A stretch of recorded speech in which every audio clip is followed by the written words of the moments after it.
Welcome to the Festival of Storytellers.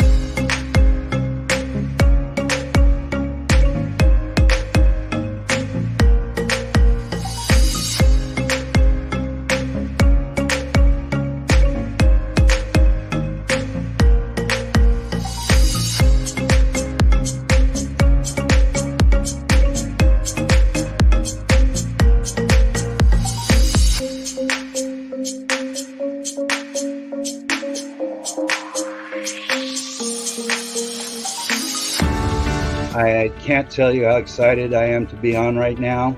It's been a couple of weeks of excitement, getting prepared, and I've done a lot of things in my life, but this has got to be close to the top. Thank you, and Reader's Magnet, and thank you, John, for putting this forth and taking the chance on us authors in presenting this out to the world. I've enjoyed this immensely, Joanne. Ellie, so have I. Thank you for who you are, and thank you, Reader's Magnet. You all are beautiful, and you've worked so very hard, and we are blessed. We are. I thank everybody that's involved with this process, because we know writers need readers and writers need publishers. We thank Reader's Magnet and everybody that's involved. I love Reader's Magnet. They say, we share your stories with the world.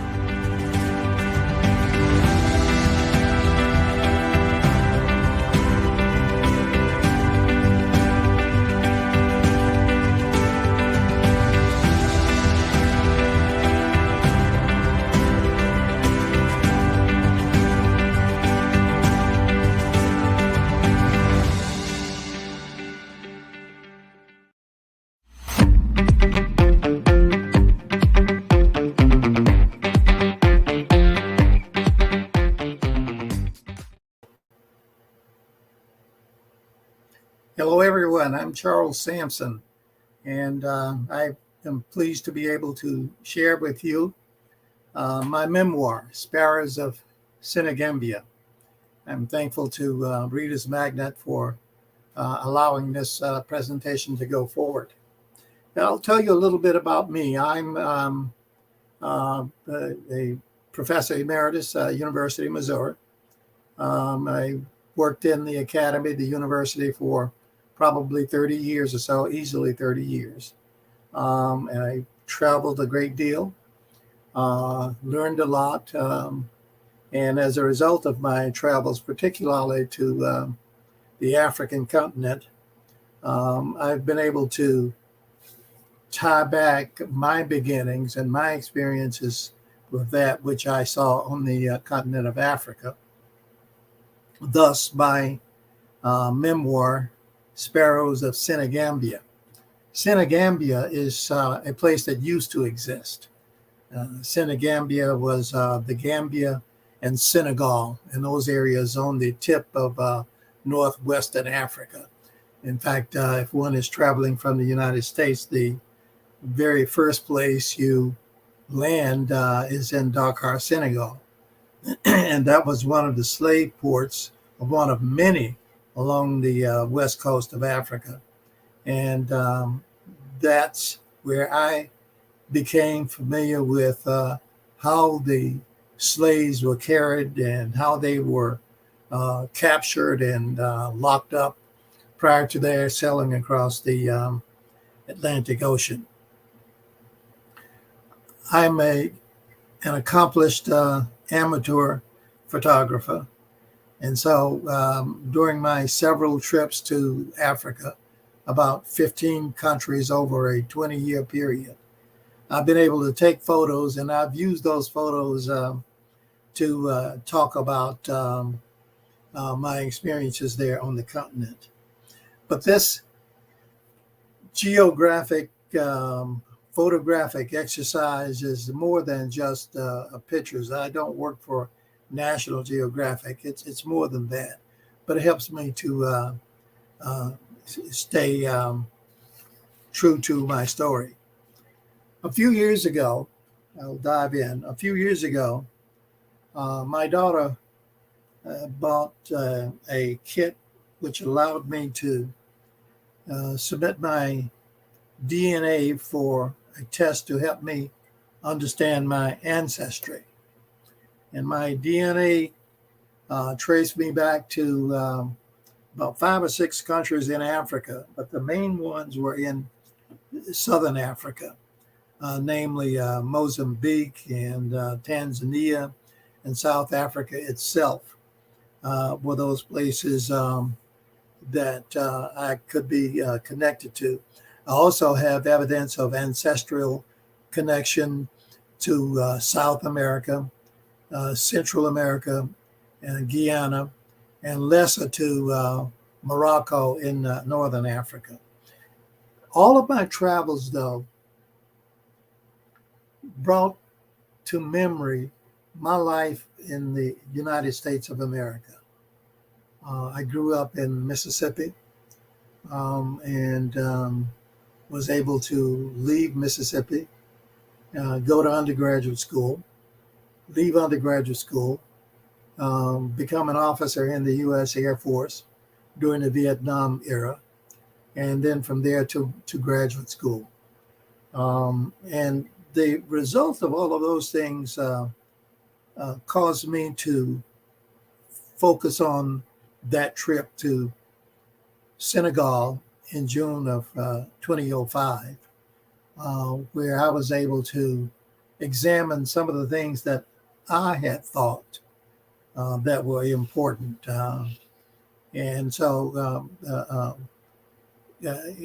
summing it all up, I wanted to get a metaphor for my family. And the metaphor that I chose for my family were the birds, the birds that I saw there along the Atlantic Ocean and birds that I see at home. And the ones that struck me that were compared to my family were the sparrows, thus the sparrows of Senegambia, because of the nature of the sparrow. They are small, feisty creatures that fly above the problems that they have. And that's what we have had to do to fly above the challenges and that we have. And so today I settled in the time that I went to Mozambique. And it was in Mozambique that I learned that they were colonized by the Portuguese. And it was the last African country to gain its independence. It is a Southern African nation that lies along the Indian Ocean. And there are beautiful beaches, there are marine parks. And one of my guides told me as we traveled through there how the locals use the beaches for barbecues, and that on weekend one can just smell the smoking barbecue and the libations that go on there. The country is in a strategic location. It has abundant natural resources. It has hydroelectricity. It has energy. It has coal, minerals, timber, and exports prawns and cotton and other kinds of crops. When we checked in to as we were leaving the plane and checking in, I always go to currency exchange to ensure that I'm able to participate in the commerce there. And on that time, their currency, medicals, was $15,000 for $1 US. And I've seen that in many, many places, but 15,000 medicals for $1 US. So in that beautiful place, I was walking around, a rich man in those days, and I was able to take advantage of some of the carvings and the pottery in particular that I saw that morning. But there was more than that that caught my fancy in Mozambique.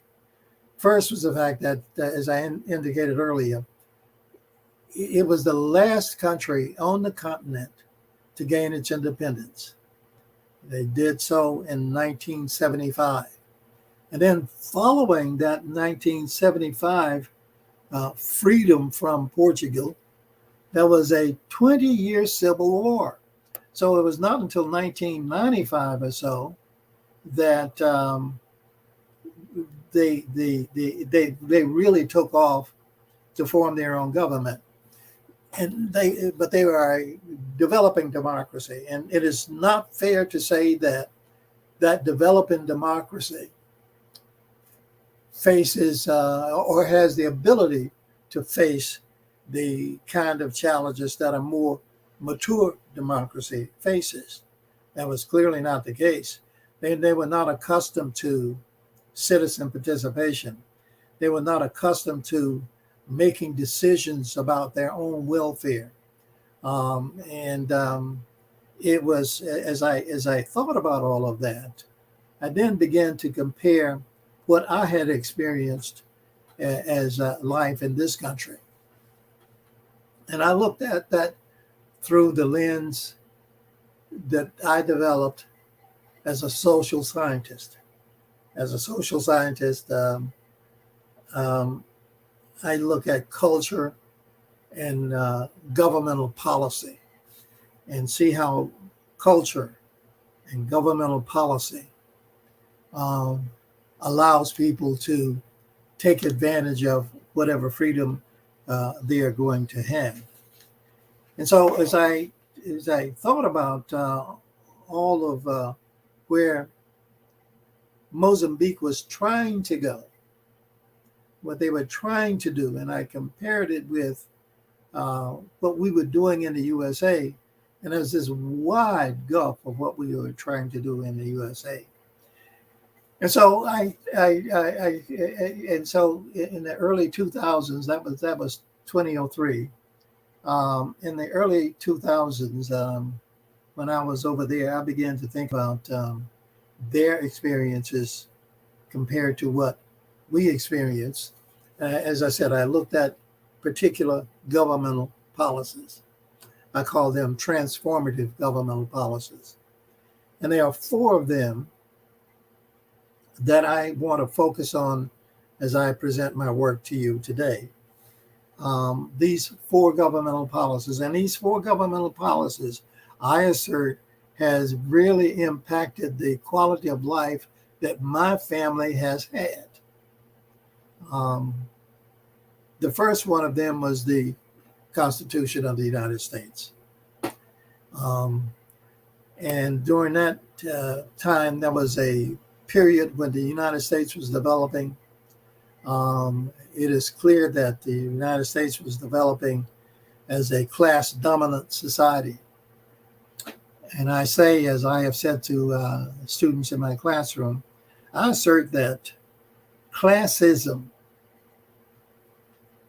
was present and had a greater impact in the force of American culture before racism. Let's think about that for a while, and how the U.S. Constitution allows us to focus in on that claim. When the idea of a framework for democracy for the United States occurred, European men were the undisputed captains of the time. But let's dig a little bit deeper. White men who were not the firstborn in their families were the ones who sought to get away from Europe and to move forward out of there. I've got a question that says, what does social scientists study? Social science studies the relations between individuals. It is largely in sociology or political science, and now public policy and economics. That general area that's not the humanities. It's not life sciences. It's not physics. It has to do with how people get along with each other. Thus, we call it social sciences. But in any case, though, when the USA was in its infant stages and wanted to develop a framework of democracy, the people that counted were men, and these were men who had been set aside from the others because they were not the firstborn. If you remember anything from studies, we learned that it was the firstborn son that was heir to the fortunes of their family. And so if you were not the firstborn, you rebelled and you sought your frontiers in a new land. And that was the beginning of life in this country. And those people who were not the firstborn were not infatuated with King George. They were not infatuated with a structure of society that didn't favor them. And you can easily imagine in that situation, women and racial minorities were not significant factors in the calculus at all. And it is that set of circumstances that we can have to focus on. And is that set of circumstances, which I argue foreshadowed the legalized inequality among whites and non-whites in America.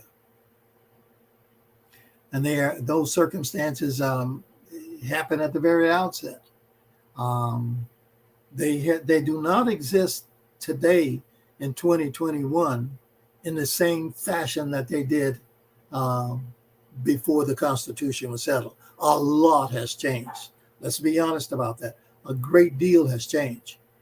But to say that there are no fragments, no elements, is simply not the case at all. Consider a book that I have used when I have lectured, Adam Smith, Views on the Importance of Government. And he argued that the importance of government was shared by men of substance. Men of substance. And in the 18th century, it was white men of substance. And as I indicated, that has changed over time. But those men, their power was born of place, position, and finance. And if one did not have place, position, or finance, they had to wait until their term before they could ascend to the table and have meaningful discussions in the country. And so that was the first governmental act, the forming of the Constitution, and then the Revolutionary War. The second one that was important was the Civil War itself, the Civil War and Reconstruction.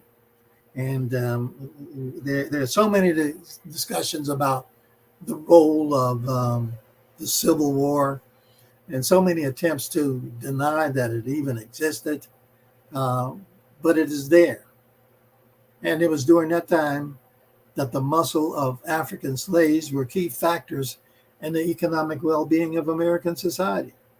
Some argue that the Civil War was not generated by slavery, but by resistance of those who were opposed to a strong central government instead of favored states and the Southern way of life. Two different things now. There's a group of argument that says that they were really trying to ensure that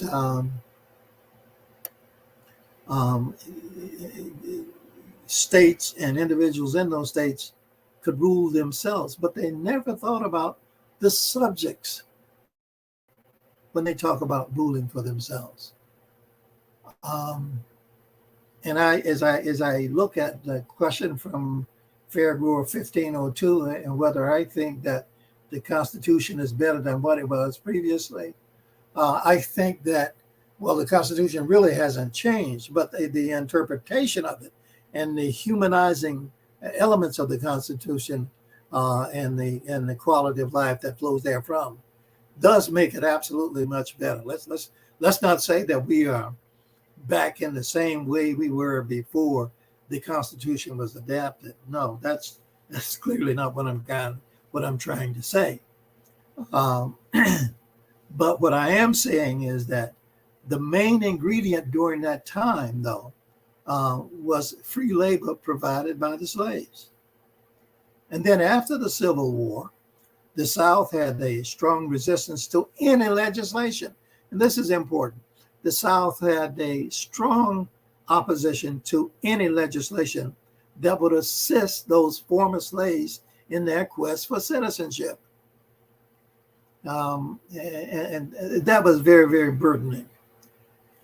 So come the Reconstruction period, that is after the Civil War, and when allegedly the Confederate forces had recognized that they had not won the war. After the Civil War, they still had a strong resistance to any legislation that would come up that would allow those slaves to transition to becoming citizens themselves. Consider that the Black Code and the unspoken laws prevented people from getting an education. If one would provide an education for those people that, like, for example, teaching people how to read, the culture was against that. And so there was never a real course correction that would lead to better education. In fact, for a long time, as I indicated, there were laws against educating Black Americans. And after the Civil War was over, then the Black Codes came along. And then these codes were the movements for the Jim Crow law. So that's the reality of it. And we don't have Jim Crow laws per se. We don't have Black Code laws now per se. But it has been transformed over time. And it is definitely, I would be again remiss if I argued that we are worse off. No, we are not. Absolutely. But the end of the Civil War marked the end of slavery for 4 million Black Southerners. But they were landless. They didn't have any money to support themselves. They had no memories of being independent, being able to go and come without permission. They were not acclimated to freedom. And that was the challenge. And so then you usher in the Black Codes at that point, and many of the Northerners saw those codes as attempts to restore slavery. So the culture was strengthened by the reality of law. The Black Codes of 1865 and 66 became the enabling laws for Jim Crow. And it is important, in my judgment, it is important to have a real understanding of that set of circumstance. If we faced it early on, we would have been much farther along, I think. But that was the period that from 1840s to 1877, that was the leading up to the Civil War, and then to the Reconstruction. And then the third governmental policy that's important was the Great Depression. And here's where I hear my parents. I don't have my parents now, but I used to hear my parents talk about their early marriage. My parents were married in the early 1930s, and I came along much later than that. In fact, I'm convinced that when I came along, well after the end of World War II and the beginning of the Korean War, that my parents hadn't even thought that I would be born. That was a complete surprise. But in any case, it was the Great Depression when they were young people getting married, and when the onset of World War II came along, that occurred, and nearly every citizen felt the pain of the Great Depression. But think about it. The American economy had failed, and there were second-class citizens who had to wait until others were served in order to get something to make themselves better off. FDR, Franklin Roosevelt, replaced Herbert Hoover as president of the United States. And there were dozens of agencies. In fact, it's one of the first courses that I taught was the history of the Great Depression and the alphabet legislation. That was the New Deal legislation that came out in 1933, the CCC, the Civilian Conservation Corps, the Work Progress Act, the Tennessee Valley Authority, and all of these agencies were designed to ensure that people got a shot and were able to propel themselves to live on. And so that was the embodiment of the American welfare state. But it is important to acknowledge that most people did not share equally in the outcome of that 1930 legislation and the end of World War II.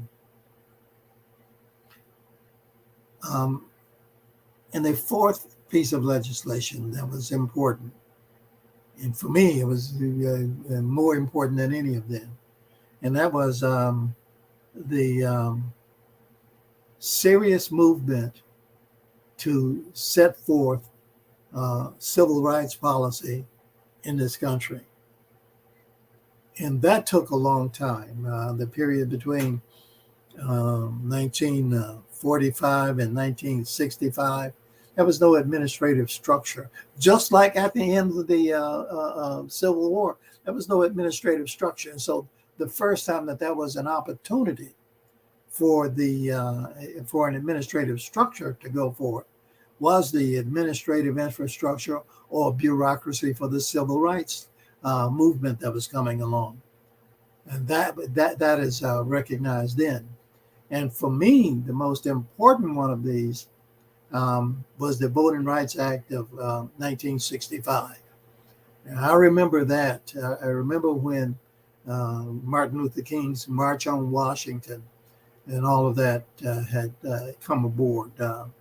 And that was the first time that there was a serious effort to ensure that a level playing field was being established. And unfortunately, even that was short-lived. You fast forward to 2013, when the current Supreme Court gutted the Voting Rights Act of 1965. And there were reasons for that. The reasons is that when the country was first established, the ground rules for voting were to be held by the local governments, state and local governments.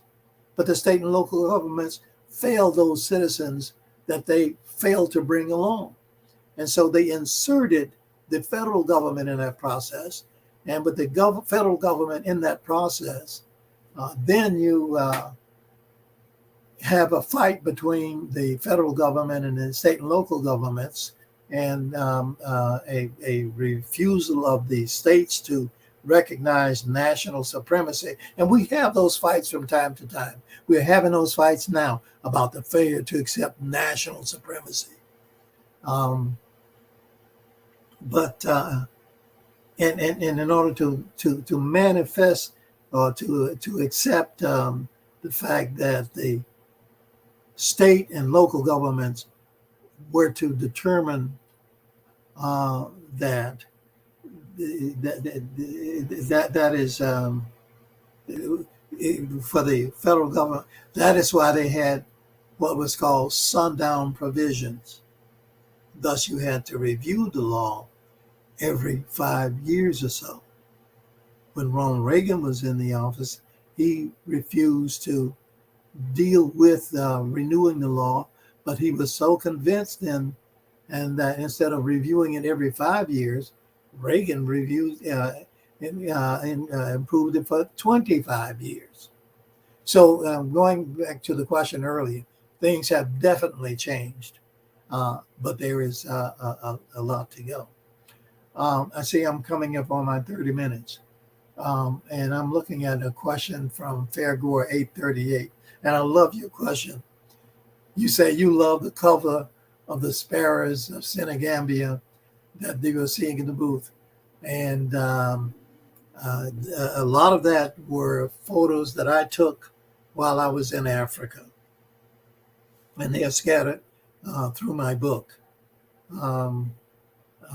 But I worked with the folks at Reader's Magnet, and they were able to do better because they have much better facilities than this amateur photographer has. So yeah, I love your question, and yes, I did take the basis of that shot, and that's along the west coast of Africa, the Atlantic Ocean. I've been able to take photos from way down to the south of the Atlantic Ocean in off southern Africa, and going all the way up to Senegal. And incidentally, if you take a plane ride from Senegal to South Africa, same continent now, it takes 12 hours to fly from Senegal to South Africa, and you're still in that same continent. So that's what I have. I've been told that I have 32 minutes. I'm a little bit over.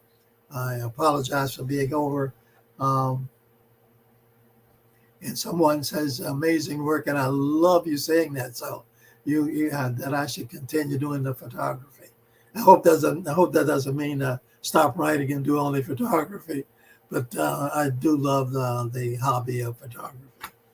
And so we'll sign off, and I think I know I have 2 more sessions because there's another book that I want to discuss during that upcoming session. But